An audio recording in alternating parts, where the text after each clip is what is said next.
अस्सलाम वालेकुम जनाब, उम्मीद करता हूँ कि आप खैरियत से होंगे। आज एक नए टॉपिक के साथ आपके सामने हाजिर हूँ। इंग्लिश में आपको पता है कि English as a source of communication in which we convey our message, our thought, our idea to the other persons. But for the communication, we need just a proper grammar. Grammar means fact and concept. If we have a concept and fact, it means we will be better communicator in all over the world. When we are talking about any persons, then हमारे पास क्या होगा, एक अच्छा communication हम कर सकते हैं, एक अच्छी बात हम कर सकते हैं। देखिए, आज जो मेरा टॉपिक है वो आपको यहाँ पे 3 जुमले मैंने नजर लिखे हैं। नंबर 1 जो है वो क्या है कि Gulshan is walking to recover her health, and second one, walking is good for healthy life, and running boys are ready to start their games। अब देखिए, ये 3 जुमले मैंने लिखे हैं, इसमें आपके सामने एक चीज़ तो वाज़ेह है, सीम है, जो आप देख सकते हैं कि यहाँ पे आपने लिखा है कि भाई ये भी आपके पास V1 प्लस ING की कम्बिनेशन है, और यहाँ पे भी देखिए तो ये भी आपके सामने V1 प्लस ING की कम्बिनेशन है, और यहाँ पे भी देखिए V1 प्लस ING की कम्बिनेशन है। फिर यहाँ पे आपको मालूम है कि ये वॉकिंग है, और यहाँ पे भी वॉकिंग है, और यहाँ पे रनिंग है। सारे के सारे अगर आप देखें तो ये क्या है, V1 प्लस ING की कम्बिनेशन है। लेकिन यहाँ पे ये जो वॉकिंग है ये हमारा इस्तेमाल हुआ है एज अ वर्ब, ठीक है, और ये जो वॉकिंग है ये हमारा इस्तेमाल हुआ है एज अ नाउन, और ये जो वॉकिंग है ये हमारा इस्तेमाल हुआ है एज अ एडजेक्टिव, ठीक है। अब इसके बारे में हम बात करेंगे। कई जगह पे हमने ये सुना है, और बहुत सारे ट्रेनर्स और बहुत सारे एलिस्ट की जब मैं देखता हूँ तो कुछ किताब से की हुई बातों को हम क्या कहते हैं, उसको फॉलो कर लेते हैं, उनके मुताबिक हम बात करते हैं। बट ऐसा नहीं है, हमने एक ऑथेंटिक नॉलेज के साथ, एक प्रॉपर वे के साथ, इसका डिफरेंट नाम है। अब जरा देखिए यहाँ पे जो सवाल है, एक्चुअली सवाल नंबर फर्स्ट में अगर आप ऑप्शन दिया जाए, फॉर एग्जाम्पल ए ऑप्शन दिया जाए आपको कि ये आपके पास जैरन है, और बी ऑप्शन आपको दिया जाए ये ए के सामने कि भाई ये आपके पास पार्टिसिपल है, ये पार्टिसिपल, एंड सी ऑप्शन अगर दिया जाए कि ये हमारे पास वर्ब है, ठीक है। अब इसी में भी ऑप्शन ए दिया जाए कि जैरेंट, और ऑप्शन बी दिया जाए पार्टिसिपल, और ऑप्शन सी दिया जाए वर्ब। यही भी अगर आप देखें तो ए ऑप्शन अगर आपको दिया जाए लिखा होगा जैरेंट, बी ऑप्शन आपको लिखा होगा पार्टिसिपल, एंड सी ऑप्शन लिखा होगा वर्ब। अब देखिए इन चीज को हमने देखना है कि क्या इस जुमले में जो अंडरलाइन वर्ड्स है, ये जैरेंट है, पार्टिसिपल है या वर्ब है। ये फर्स्ट जुमले में ये जैरेंट है, पार्टिसिपल है, वर्ब है, और सेकंड जो थर्ड जुमला है उसमें जैरेंट है, पार्टिसिपल है या वर्ब है। इसके बारे में हम बात करेंगे, क्योंकि आपको ये पता होना चाहिए कि हमारे पास जब भी हम लिखते हैं V1 प्लस ING को, V1 प्लस ING को जब लिखते हैं तो ये हमारे पास क्या हो सकता है, ये जैरेंट भी कहलाता है, ठीक है। और नंबर 2, अगर फिर से V1 प्लस ING को हम फिक्स करें, यानी इसको हम ING को V1 के साथ फिक्स कर लें, तो ये पार्टिसिपल भी हो सकता है। पार्टिसिपल की स्ट्रक्चर ये है, और अगर आप देखिए V1 प्लस ING को हम इकट्ठा करें तो ये हमारे पास यानी फोर्थ फॉर्म ऑफ वर्ब, जिसको आप क्या कहते हैं, जिसको प्रोग्रेसिव फॉर्म आप कहते हैं, प्रोग्रेसिव फॉर्म ऑफ वर्ब। अब यहाँ पे सवाल ये है कि सर सेम क्या ये सारे के सारे हमारे पास जैरेंट भी है, या हम यहाँ पे एक ऑप्शन और ऐड कर लेते हैं, डी ऑप्शन हम ऐड कर लेते हैं, जिसको हम कहते हैं कि ऑल ऑफ these, ठीक है। और यहां पे भी the option all of these, और यहां पे भी दी ऑप्शन अगर देखें तो ऑल ऑफ these। देखिए स्ट्रक्चर के हिसाब से अगर देखा जाए तो इसमें तो ऑल ऑफ these आता है, लेकिन ये बिल्कुल गलत है। अब इस सिलसिले में मैं बात करूंगा कि भाई आप किस तरीके से यानी इस जैरेंट को, पार्टिसिपल को और प्रोग्रेसिव फॉर्म को किस तरीके से आप पहचान सकते हैं और इसमें क्या फर्क है, what difference between gerund, participle and progressive form. ये देखिए इस चीज के बारे में हम बात करेंगे। अब यहाँ पे देख लीजिएगा, सबसे पहले हमें जानना है क्योंकि हमने यहाँ पे की है कि एज ए वर्ब को हम जानेंगे, ठीक है। वर्ब से बड़ा progressive form, progressive form of verb. देखिए ये भी आपको मालूम होना चाहिए कि प्रोग्रेसिव फॉर्म ऑफ वर्ब क्या होता है। प्रोग्रेसिव फॉर्म ऑफ वर्ब आपके सामने, यानी जब भी फर्स्ट फॉर्म ऑफ वर्ब के साथ आईएनजी को सफिक्स किया जाता है, क्या किया जाता है, सफिक्स किया जाता है, तो ये हमारे पास क्या बनता है, ये प्रोग्रेसिव फॉर्म ऑफ वर्ब कहलाता है। लेकिन प्रोग्रेसिव फॉर्म ऑफ वर्ब कब कहेंगे इसको, जब भी ये V1 के साथ सफिक्स हो जाए, क्या चीज, आईएनजी। V1 के साथ आईएनजी को सफिक्स कर ले तो ये प्रोग्रेसिव, ये हमें अगर एक्शन को जाहिर करे, ये अगर हमें क्या करें, एक्शन को जाहिर करें। और कैसे एक्शन, जिसको हम कह सकते हैं कि हमारे पास ऑन गोइंग एक्शन है, यानी ऐसा एक्शन जो ऑनगोइंग हो, ऑनगोइंग से मुराद कंटिन्यूअस हो, तो उसी को हम क्या कहेंगे कि ये हमारे पास एक प्रोग्रेसिव फॉर्म ऑफ वर्ब है। तो आप कह सकते हैं कि एक्शन को जाहिर करने वाला, इस चीज को एक्शन को जाहिर करने वाला हो।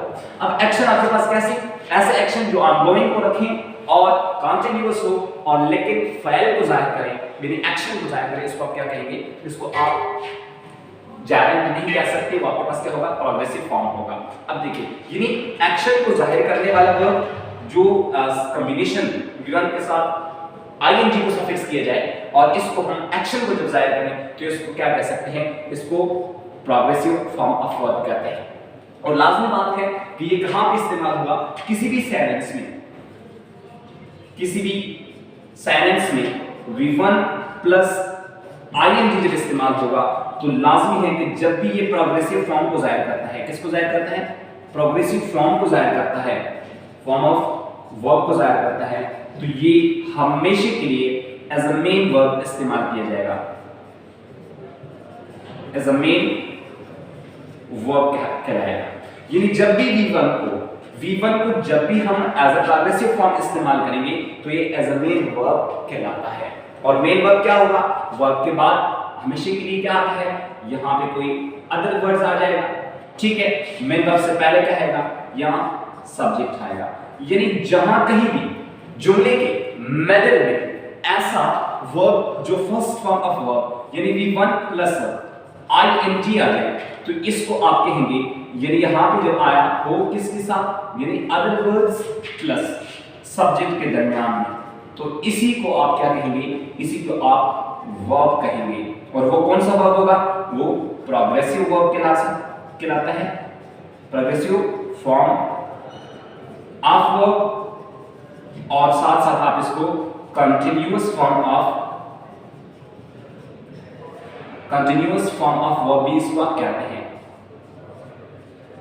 फॉर्म ऑफ वर्ब कहते हैं। अब याद रखिएगा कहीं जगह पे, फॉर एग्जांपल मैंने एक मिसाल में आपको दे रहा हूं, मैंने यहां पे लिखा कि भाई जैसे कि मैंने यहां पे लिखा हुआ है, अब इसी को आप क्या कहेंगे, ये वर्ब कहलाता है। इसको आप जेरेंट नहीं कह सकते, इसको आप क्या कहते हैं, इसको आप जेरेंट नहीं कह सकते, इसको आप पार्टिसिपल नहीं कह सकते। ये हमारे पास क्या है, ये हमारे पास सी ऑप्शन इसका करेक्ट है। तो कौन सा ठीक होगा, यदि सी ऑप्शन करेक्ट हो जाएगा, ना ऑल ऑफ दीज नहीं है, यानी ना आपके पास ये जेरेंट है ना आपके पास पार्टिसिपल है। यहां पे मिस्टेक किया जा सकता है कि हम क्या कहते हैं, हम पार्टिसिपल को फॉर्म कहते हैं। पार्टिसिपल कभी भी हमारे पास फॉर्म ऑफ वर्ब नहीं हो सकता, पार्टिसिपल कोई और चीज है। तो कभी भी ये मिस्टेक न करना, जब भी V1 plus ing, when ing suffixes with V1, when ing suffixes with V1 is performing an action in a sentence which represents the action in a sentence that will be called progressive form, or we can say continuous form or fourth form of verb. We can't say as a gerund, we can't say as a what we can say participle form. तो इसी वजह से ये चीज याद रखी है। अब दूसरी चीज वर्ब को आप जान के सर वर्ब तो है लेकिन हमारे पास gerund कैसे करते हैं? gerund, अब gerund को देख लीजिएगा, जब भी gerund की कॉम्बिनेशन है किस चीज का, V1 प्लस ing को कंबाइन करके V1 प्लस ing कंबाइन हो जाए लेकिन ये वर्क करे as a noun in a sentence, ये जुमले में एज अ नाउन का इस्तेमाल हो, तो इसको हम क्या कहेंगे? इसको हम कहेंगे gerund। यानी कोई भी V1 प्लस ing नाउन को रिप्रेजेंट करे तो ये क्या कहलाएगा? gerund कहलाएगा। यानी नाउन से मुराद, अब देखिए नाउन क्या है? नाउन हमेशा के लिए नाउन जो भी होगा ये जब इस्तेमाल होगा जुमले में, किसी जुमले में या तो एज अ सब्जेक्ट इस्तेमाल किया जा सकता है और या एज अ ऑब्जेक्ट इस्तेमाल किया जा सकता है। यानी ये दो चीजों के हिसाब से इस्तेमाल किया जाएगा। यानी कोई भी फर्स्ट फॉर्म ऑफ वर्ब, यानी V1 के साथ ing इस्तेमाल हो, V1 के साथ ing इस्तेमाल हो, लेकिन ये रिप्रेजेंट करेंगे इसको, ये एज ए ऑब्जेक्ट इस्तेमाल हो, ऑब्जेक्ट की जगह इस्तेमाल हो या एज ए सब्जेक्ट इस्तेमाल हो, इसको आप क्या कहेंगे? इसको आप gerund कहेंगे। तो इसी को आप फिर वर्ब फॉर्म में कह सकते हैं और नहीं आप इसी को क्या कह सकते हैं?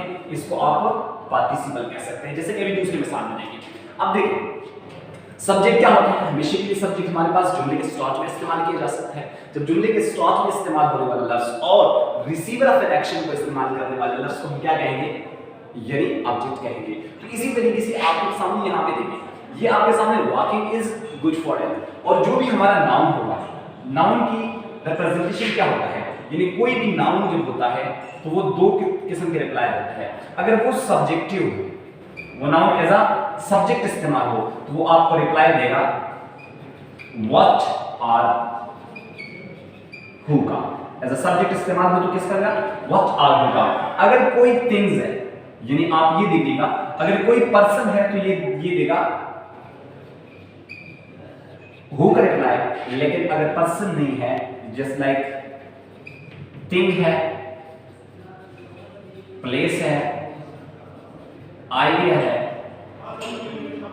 इसके लिहाज से आप क्या कहेगा? ये आपको व्हाट का रिप्लाई दे सकते हैं और हु का रिप्लाई एज अ पर्सन, लेकिन जब सब्जेक्ट हो। लेकिन जो ही ऑब्जेक्ट के तौर पे इस्तेमाल किया जाए, इसको जैसे ऑब्जेक्ट के तौर पे इस्तेमाल किया जाए तो इसको हम क्या कहेंगे? ये आपको रिप्लाई, अगर कोई थिंग है तो वो व्हाट का रिप्लाई देगा, ये चीजें जो भी हैं तो वो आपको एज अ सब्जेक्ट भी व्हाट का रिप्लाई देगा, एज अ ऑब्जेक्ट भी व्हाट का रिप्लाई देगा। लेकिन जब ऑब्जेक्ट पर्सन हो जाए तो इसके लिहाज से आपको क्या रिप्लाई देगा? वो हुम का रिप्लाई देगा। तो समझ लीजिए आपके पास ऑब्जेक्ट है।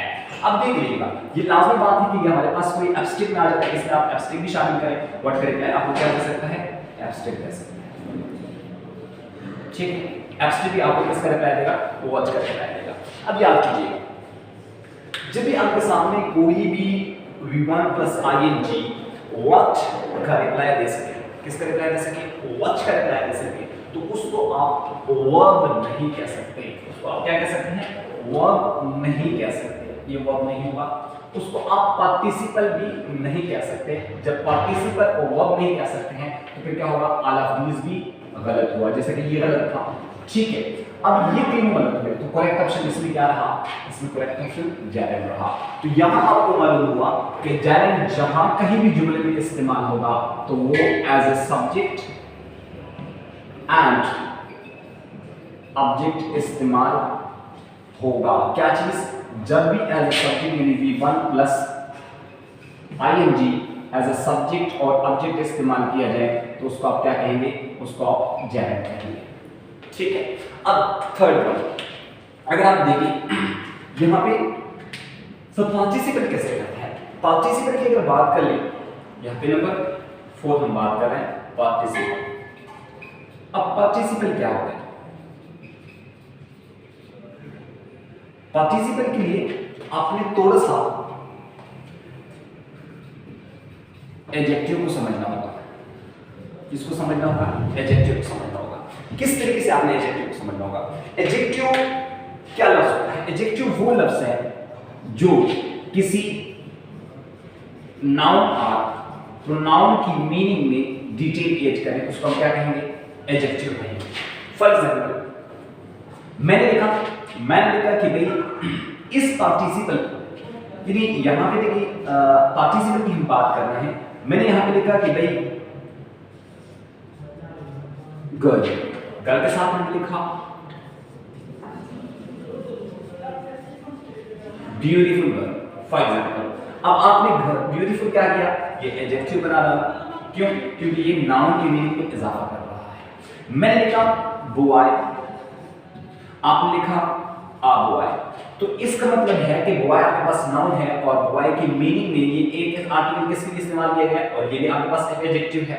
ठीक है, फिर मैंने लिखा कि स्कूल, आपने कहा कौन सा? मैंने कहा दिस स्कूल, तो ये दिस आपके पास क्या हुआ? एडजेक्टिव हुआ। ठीक है, यानी कोई भी नाउन में इजाफा करने वाले लफ्ज को हम क्या कहेंगे? एडजेक्टिव कहेंगे। अब देखिए एडजेक्टिव में अगर मैं यहां पे लिखूं आपके साथ, मैं लिखूं कि वॉल, मैंने लिखा वॉल, वॉल के साथ मैंने लिखा पेंटेड वॉल, पेंटेड वॉल। अब ये वॉल आपके पास क्या है? एक नाउन है। नाउन की मीनिंग में इजाफा करने वाला क्या हो सकता है? एडजेक्टिव हो सकता है। ये कौन सा एडजेक्टिव है? अब जरा देख लीजिएगा। इसी एडजेक्टिव को, यानी जब भी आपने किसी भी नाउन से पहले आपने V3 लगाया, किसी भी नाउन से पहले आपने V3 लगाया, तो ये V3 आपको क्या कहलाएगा? ये पार्टिसिपल कहलाएगा। क्या कहलाएगा?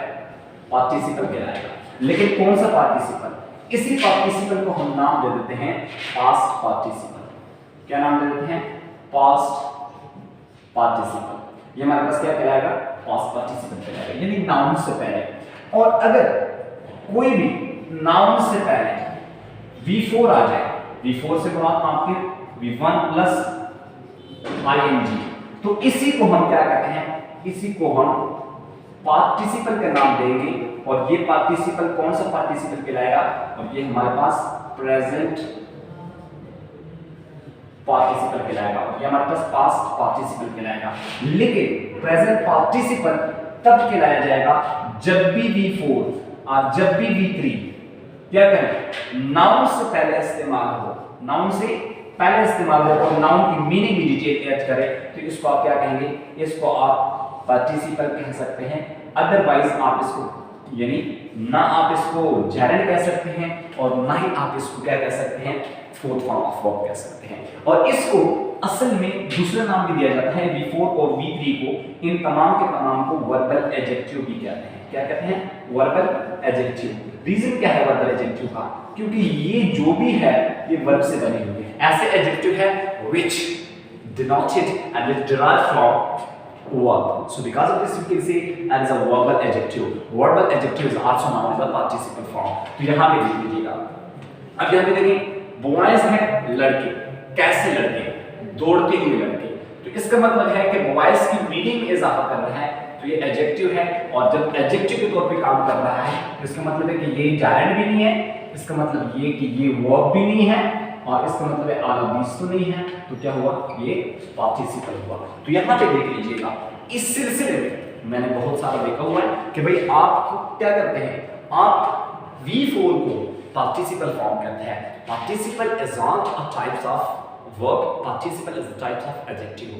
When V3 and V4 function as an adjective in a sentences, and when V3 or V4 add detail to the meaning of sentences, that will be called participle. मैंने बहुत बड़े यानी अच्छे अच्छे ट्रायल्स के मुंह से देखा है कि भाई पार्टिसिपल फॉर्म ऑफ वर्ब नहीं होता।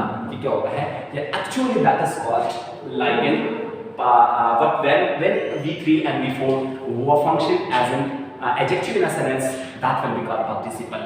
And when V4 comes is in a subject in a sentences, that function is a noun in a sentence, it will be called gerund. And when V1 plus ing comes in a sentence, it function as an action in a sentence, it represents the verb in a sentence, it will be called verb or progressive form and continuous form. तो उम्मीद करता हूँ कि भाई आप जहाँ कहीं भी कोई आ जाए। अब देखिए आपके पास चंद फिक्रे आ सकते हैं इसके बारे में। आप चलो ये कह सकते हैं कि भाई ये हमारे पास क्या क्या चीज़ है। अगर आपकी यहाँ पे वॉकिंग के बारे में कोई कहे कि भाई ये सब्जेक्ट है, very good, it is subject, क्योंकि नाउन ही से सब्जेक्ट बनता है। नाउन और प्रोनाउन से सब्जेक्ट बन सकता है, लेकिन ये वॉकिंग के बारे में आपको कोई कहे कि भाई ये सब्जेक्ट है, no, it's not a subject, it is a verb and it is the fourth form of verb, we can say continuous form और प्रोग्रेसिव फॉर्म। एंड यहाँ पे कहते हैं कि इस वॉकिंग के लिए अगर आपको कहेंगे कि is a fourth form of verb, no and never, ये फोर्थ फॉर्म ऑफ वर्ब नहीं हो सकता, वर्ब से आप सब्जेक्ट नहीं बना सकते, ठीक है। और यहाँ पे देखिए रनिंग वॉइस, जब आपके पास रनिंग वॉइस देखिए ये क्या है, एडजेक्टिव है, मिशी के लिए मॉडिफाई करता है, मिशी के लिए add the details in the noun and pronoun, so because of this we can say it is the adjective. So please कभी भी गलती मत कीजिएगा कि पार्टिसिपल उसी को कहते हैं जब भी वर्बल एडजेक्टिव काम करे, डिटेल्स ऐड करे इन द नाउन और प्रोनाउन, सो हम कह सकते हैं कि हमारे पास क्या है, एक पार्टिसिपल है। तो यही उम्मीद करता हूँ कि आपको ये चीज़ समझ आई होगी। तब तक इजाज़त चाहता हूँ, अल्लाह हाफिज़। अगर कोई भी प्रॉब्लम हो तो आप मुझे कमेंट्स में देख सकते हैं। अस्सलाम वालेकुम।